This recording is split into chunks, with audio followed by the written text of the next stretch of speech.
Hi friends అందరికీ. మనకందరికీ తెలుసు పహల్గామ్‌లో టెర్రరిస్ట్ అటాక్ తర్వాత దేశంలో పరిస్థితులు చాలా వేడిగా మారిపోయాయి.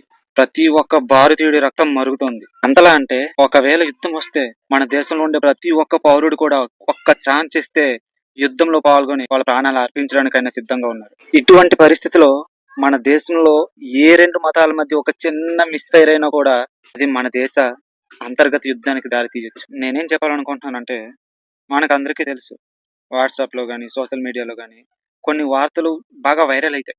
దయచేసి ఎటువంటి అఫీషియల్ అనౌన్స్‌మెంట్ లేకుండా ఏ వార్తలని కూడా ఎవరు నమ్మొద్దు.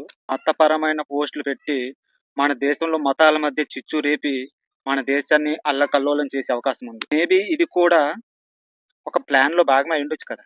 ఇటువంటి సందర్భంలో ఖచ్చితంగా మనం మ్యానిప్యులేట్ అవుతాం. సోషల్ మీడియాలో గాని, వాట్సాప్‌లో గాని ఎటువంటి మతపరమైన పోస్టులు వచ్చినా కూడా మనం దాన్ని నమ్మొద్దు. ఎవరికీ ఫార్వర్డ్ చెయ్యొద్దు. అంటిల్ ఇటువంటి అఫీషియల్ అనౌన్స్‌మెంట్ వచ్చేంత వరకు నమ్మడానికి వీల్లేదు. మనం ఫైట్ చేయాల్సింది ఆ పాకిస్తాన్‌తో, ఆ టెర్రరిస్టులతో. అంతేగాని మనలో మనం కొట్టుకొని చస్తే మన దేశమే నాశనం అవుతుంది. సో ప్లీజ్ దయచేసి ఎవరు కూడా ఈ ట్రాప్‌లో ఇరుక్కోవద్దు. మనమందరం ఒకటే. మనం భారతీయులం. భారతీయులంటే ఏ హిందువో, ఏ ముస్లిమో, ఏ క్రిస్టియన్ కాదు.